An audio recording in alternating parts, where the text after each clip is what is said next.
Hello everyone, स्वागत है आप सभी का थ्राइव दिव्यांश क्लासेज चैनल पे। तो पिछली क्लासेस जो थी हमने उसमें राजस्थान की जलवायु तक जो है कंप्लीट कर लिया था। आज का हमारा जो टॉपिक रहेगा वो रहेगा राजस्थान की मृदा या मिट्टियाँ।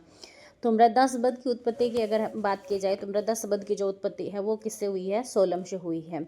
और भाषा की अगर बात करें तो सोलम जो भाषा है वो कौन सी भाषा है? वो लैटिन भाषा है जिसका अर्थ है फर्श। और मृदा का अगर जो अध्ययन करते हैं हम तो मृदा का अध्ययन करना क्या कहलाता है? वो पेडोलॉजी कहलाता है। आईसीआर द्वारा भारत में जो मिट्टियां हैं उनको कितने भागों में बांटा गया है? उनको 8 भागों में बांटा गया है। और जो राज्य कृषि आयोग है उसके अनुसार राजस्थान में जो मृदा है उसको 14 भागों में बांटा गया है। मिट्टी का वर्गीकरण अगर हम देखें तो वो रंग के आधार पर, कणों के आधार पर, उपज के आधार पर हम अलग अलग भागों में देखते हैं, अलग अलग आधार पे हम देखते हैं। तो जैसे रंग के आधार की अगर हम बात करें तो रंग के आधार की अगर बात करें तो रंग के आधार पे है जैसे काली मिट्टी हो गई, लाल मिट्टी हो गई, भूरी मिट्टी हो गई, लाल मिट्टी हो गई, काली मिट्टी हो गई, भूरी मिट्टी हो गई, पीली मिट्टी हो गई। कणों के आधार पर अगर हम बात करें तो जैसे रेतीली मिट्टी हो गई, दोमट हो गई, चिकनी हो गई, ब्लूई मिट्टी हो गई। और उपज के आधार पर अगर बात करें तो अत्यधिक उपजाऊ मिट्टी हो गई, उपजाऊ मिट्टी हो गई और कम उपजाऊ मिट्टी हो गई। ये जो है क्या है? ये हमारी जो है क्या नाम है, उपज के आधार पे है। और जैसे ये जो है क्या नाम है, ये अलग अलग जो है रेतीली मिट्टी, भूरी मिट्टी, लाल मिट्टी, अगर इनको हम डायग्राम में दर्शाएं तो ये जैसे हमने राजस्थान का ये डायग्राम बना दिया। और इसमें ये जो एरिया है, जो ऊपर गंगानगर हनुमानगढ़ वाला एरिया है, इस एरिया में जो है कौन सी है? कच्छारी, दोमट या लवणीय मिट्टी है। ठीक है, कौन सी मिट्टी पाई जाती है यहाँ पे? कच्छारी, दोमट या लवणीय मिट्टी। ये जो जैसलमेर, बीकानेर, जोधपुर वाला जो एरिया रह गया, इसमें कौन सी मिट्टी पाई जाती है? यहाँ पे रेतीली मिट्टी पाई जाती है। फिर उसके बाद में ये जो है इस पट्टी में भूरी मिट्टी पाई जाती है, यहाँ पे लाल काली मिट्टी पाई जाती है, यहाँ पे लाल पीली, यहाँ पे काली मिट्टी जिसको वर्टिसोल्स भी बोलते हैं। और उसके बाद में बात करें तो नीचे जो है वो लाल लोमी मिट्टी पाई जाती है। जो नीचे डूंगरपुर बांसवाड़ा वाला एरिया रह गया उसमें लाल लोमी मिट्टी पाई जाती है। नेक्स्ट अगर हम बात करें तो रेतीली बलुई मिट्टी। रेतीली बलुई मिट्टी की अगर हम बात करें तो रेतीली बलुई मिट्टी में जो है क्या होता है कि मोटे कण होते हैं, नमी धारण करने की क्षमता होती है, और नमी धारण करने की क्षमता होती है, कम नाइट्रोजन व कार्बनिक लवणों की कमी होती है, कैल्शियम लवणों की अधिकता होती है। और ये कहाँ पे मिलती है? ये पश्चिमी राजस्थान में ज़्यादा मिलती है, जैसे जैसलमेर हो गया, बाड़मेर हो गया, बालोतरा हो गया, बीकानेर हो गया, जोधपुर हो गया, फलौती हो गया, शेखावटी हो गया, और जो आसपास का क्षेत्र है शेखावटी के वो हो गया, वहाँ पे ये जो है रेतीली बलुई मिट्टी पाई जाती है। नेक्स्ट आती है हमारी लाल लोमी या दोमट मिट्टी। लाल लोमी हमने बात की थी ना कि नीचे डूंगरपुर बांसवाड़ा वाला जो क्षेत्र है वहाँ पे पाई जाती है। तो ये भी क्या है? बारीक कण होता है, इसका नमी धारण करने की क्षमता होती है। इसमें पोटास और लोह तत्व जो होते हैं उनकी अधिकता पाई जाती है, और इसमें नाइट्रोजन और फॉस्फोरस की न्यूनता पाई जाती है। तो इसका एरिया की अगर हम बात करें तो उदयपुर हो गया, सलूम्बर हो गया, डूंगरपुर, बांसवाड़ा, चित्तौड़गढ़, प्रतापगढ़ आदि। काली मिट्टी की अगर हम बात करें तो काली मिट्टी जो है वो बारीक कण होते हैं, नमी धारण करने की उच्च क्षमता होती है, कैल्शियम व पोटाश की प्रधानता होती है इसमें। और कपास व नकदी फसलों के लिए ये क्या मानी जाती है? उपयुक्त मानी जाती है। राज्य के दक्षिण पूर्वी भाग में पठारी क्षेत्र में जो है अधिक पाई जाती है। जलोढ़ या कच्छारी दोमट मिट्टी की अगर हम बात करें तो नमी धारण करने की उच्च क्षमता होती है, इसमें भी उपजाऊ मिट्टी होती है, फॉस्फोरस और कैल्शियम की कमी होती है, और नाइट्रोजन की बहुलता पाई जाती है। राज्य के जो पूर्वी मैदानी भाग हैं और जो श्रीनगर, हनुमानगढ़ ये वाला जो एरिया है, इन भागों में जो है जलोढ़ मिट्टी, क्योंकि जहाँ पे नदियाँ बहती हैं, नदियाँ क्या है, नवीन जो जलोढ़ है उसका निर्माण करती है, मतलब जलोढ़ मिट्टी अपने साथ बहा के लेके आती हैं। तो जहाँ जहाँ नदियाँ बहती हैं वहाँ वहाँ जलोढ़ मिट्टी पाई जाती है। तो गंगानगर हनुमानगढ़ वाले एरिया में घग्गर नदी निकलती है, तो इसलिए वहाँ पे भी जो है जलोढ़ मिट्टी पाई जाती है। और राजस्थान का जो पूर्वी मैदानी भाग है वहाँ पे भी नदियाँ निकलती हैं, इस वजह से उस भाग में भी जलोढ़ मिट्टी हमारी पाई जाती है। नेक्स्ट अगर हम बात करें तो नेक्स्ट है हमारी मिश्रित लाल मिट्टी, मिश्रित लाल काली मिट्टी। मिश्रित लाल काली मिट्टी की अगर हम बात करेंगे तो मिश्रित लाल काली मिट्टी जो है वो कहाँ पे पाई जाती है? उदयपुर, चित्तौड़गढ़, डूंगरपुर, बांसवाड़ा, प्रतापगढ़, सलूम्बर, भीलवाड़ा, यहाँ पे वो भी पाई जाती है। लाल लोमी भी, और यहाँ पे लाल काली मिश्रित लाल काली मिट्टी भी पाई जाती है।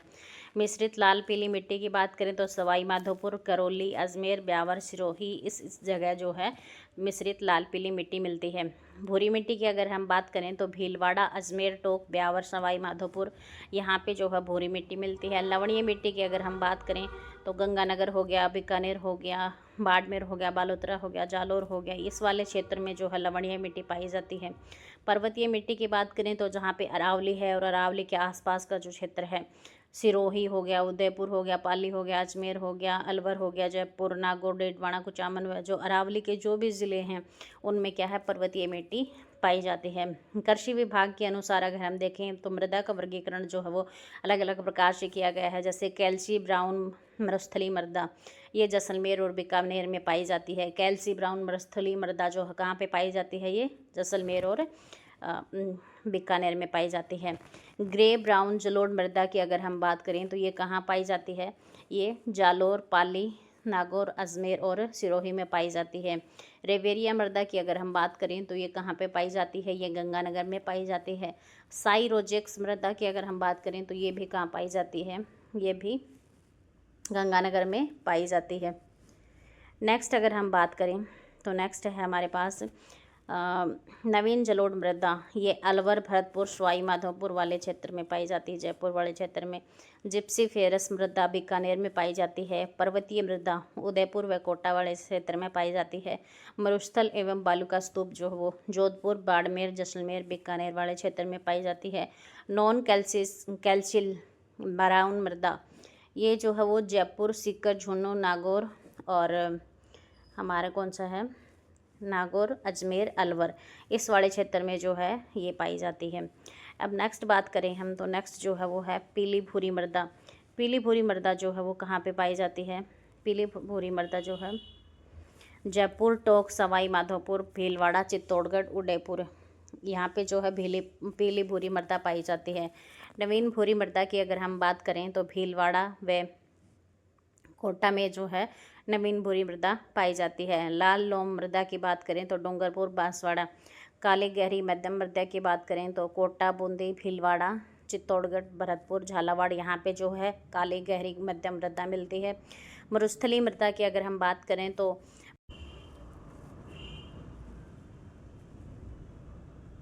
जो दूसरी जो वो कहाँ पे मिलेगी, गंगानगर, चूरू। मरुस्थली मृदा कहाँ पे मिलेगी, गंगानगर, चूरू, झुंझुनू, बीकानेर, जैसलमेर, नागौर, बाड़मेर, जोधपुर, सीकर। राजस्थान की मिट्टियों का वैज्ञानिक वर्गीकरण की अगर हम बात करें तो फर्स्ट है जैसे एंटीसोल्स हो गया। एंटीसोल्स जो वो कहाँ पे पाई जाती है, पश्चिमी मरुस्थल में पाई जाती है। जो मरुस्थलीय मिट्टी होती है उसको एंटीसोल्स बोलते हैं, पश्चिम मरुस्थल के सभी जिलों में। और यहाँ पे कैसे जलवायु पाई जाती है, शुष्क जलवायु मिलती है। नेक्स्ट है सेकंड एरिडोसोल्स, जो पे भूरी, बलुई, रेतीली व सिरोजम मिट्टी मिलती है, जो अर्ध शुष्क मरुस्थल में पाई जाती है। और यहाँ की जलवायु कैसी होती है, शुष्क व अर्ध शुष्क जलवायु होती है। थर्ड होती है इंसेप्टिसोल, जहाँ पे लाल लोमी व पर्वतीय मिट्टी मिलती है। अरावली पर्वतीय प्रदेशों में मिलती हैं, जहाँ पे जो जलवायु है वो कैसी है, अर्ध शुष्क व आर्द्र जलवायु। जो चौथी है वो कौन सी है हमारी, अल्फीसोल्स, जो जलोढ़ मिट्टी, लाल मिश्रित मिट्टी पूर्वी राजस्थान में मिलती है। ये आर्द्र और उपाद्र जलवायु यहाँ पे पाई जाती है। नेक्स्ट जो काली मिट्टी होती है उसको वर्टिसोल्स भी बोलते हैं, और ये हाड़ौती के पठार में मिलती है। और यहाँ की जो जलवायु है वो आर्द्र व अति आर्द्र जलवायु है। अगर डायग्राम में देखें तो डायग्राम से समझेंगे तो ये जो है एंटीसोल जो है पश्चिमी राजस्थान में, फिर एरिडोसोल्स पाई जाती है। इंसेप्टिसोल जो है डूंगरपुर वाले एरिया में मिलती है। अल्फीसोल जो है ये पूर्वी मैदानी भाग वाले एरिया में, वर्टिसोल जो है हाड़ौती पठार वाले क्षेत्र में जो है मिलती है।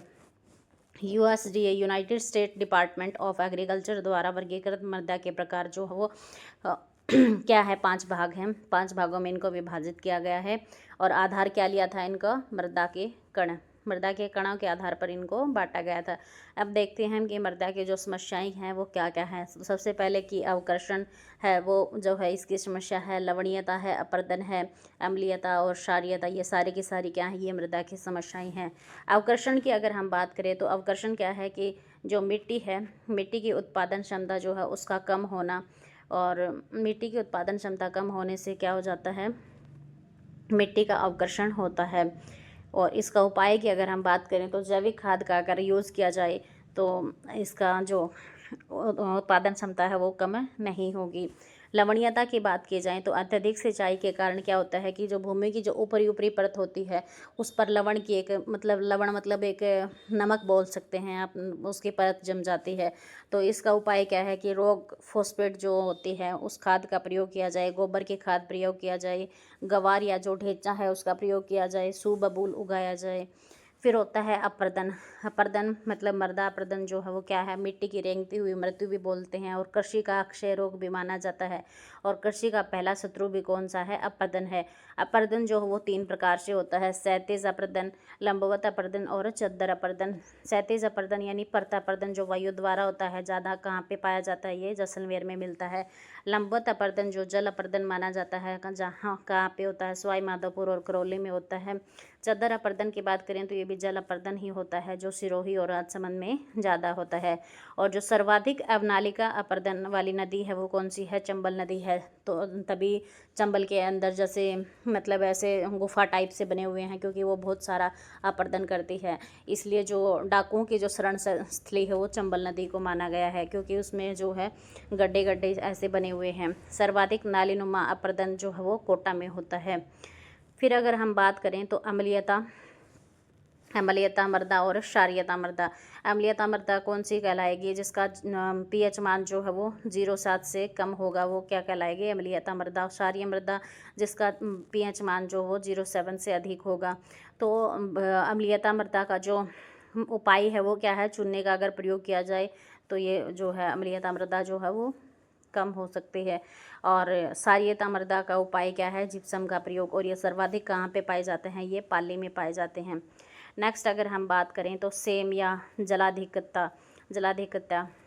सेम मतलब क्या होता है कि जो हमारे ऊपर वाले जो गंगानगर हनुमानगढ़ वाला एरिया है वहाँ पे क्या है कि इंदिरा गांधी नहर निकली हुई है, उससे जो भी क्षेत्र सिंचित किए जाते हैं मतलब सिंचाई की जाती है खेतों में, तो उससे क्या होता है भूमिगत जल क्रांति आती है। मतलब जल जो है वो इकट्ठा हो जाता है जिससे एक दलदली जैसी भूमि बन जाती है। मतलब जल बहुत ज़्यादा इकट्ठा होने के कारण दलदली जैसी भूमि बन जाती है। तो प्रभावित क्षेत्र इसमें कौन सा है, गंगानगर हनुमानगढ़ वाला एरिया। और सेम की समस्या के लिए जो है बड़ोपल हनुमानगढ़ जो है वो जाना जाता है। समाधान क्या है कि सफेदा वृक्षारोपण या बूंद बूंद सिंचाई जो है वो इसका समाधान है। मेवाड़ में जो है पाई जाने वाली मिट्टियाँ अगर हम बात करें तो वो है लिल्ली, सीरमा, सूखली, राकड़। राजस्थान में जो सर्वाधिक बंजर भूमि है वो है जैसलमेर। राजस्थान में सर्वाधिक कृषित भूमि है वो है गंगानगर में। बांजड़ अगर राजस्थान में बांजड़ की बात करें तो राजस्थान में जो बिना जोती हुई या अनुपजाऊ भूमि है उसको बांजड़ बोलते हैं। चाही जो राजस्थान में जो सिंचाई की जाती है जिस भूमि पे उसको चाही बोलते हैं। बारानी की अगर हम बात करें तो राजस्थान में ऐसी फसल जो जिसमें सिंचाई नहीं की जाती, मतलब जो वर्षा के ऊपर डिपेंड होती है, वो फसल कैसी होती है, वो बारानी फसल होती है। राजस्थान में प्रथम मिट्टी प्रयोगशाला कहाँ पे है, वो जोधपुर में है। और लौह तत्व की अधिकता जो है वो किस मिट्टी में पाई जाती है, वो लाल मिट्टी में पाई जाती है। तो ये हमारा जो है आज का टॉपिक था मिट्टी का, राजस्थान की मिट्टियों का टॉपिक था। और ये हमने एक ही क्लास में कवर करवाने की कोशिश की है ताकि जितना जल्दी हो सके उतना जल्दी जो है ये राजस्थान का भूगोल हम कंप्लीट करवा पाए। क्लास कैसी लगी भाई कमेंट करके ज़रूर बताना। और कईयों के सुझाव आ रहे थे कि आप मतलब ऐसे बोर्ड पे पढ़ाने से टाइम वेस्ट कर रहे हो और डिजिटल स्क्रीन वगैरह ले लो, उससे पढ़ाओ, उससे एक्सप्लेन करो। तो भाई डिजिटल स्क्रीन का तो जो है क्या नाम है, एक बार बजट नहीं है तो वो कर नहीं पाए, तो मैंने सोचा कि चलो इस तरीके से पढ़ा के देख लेते हैं। तो भाई ये कैसा लगा आपको पढ़ाना, प्लीज़ कमेंट करके ज़रूर बताना। और हमारा प्रयास कैसा लगा, और अगर क्लास आपको अच्छी लगे तो लाइक करना, शेयर करना और प्लीज़ चैनल को सब्सक्राइब ज़रूर कर देना ताकि हमें भी मोटिवेशन मिले। और थैंक यू।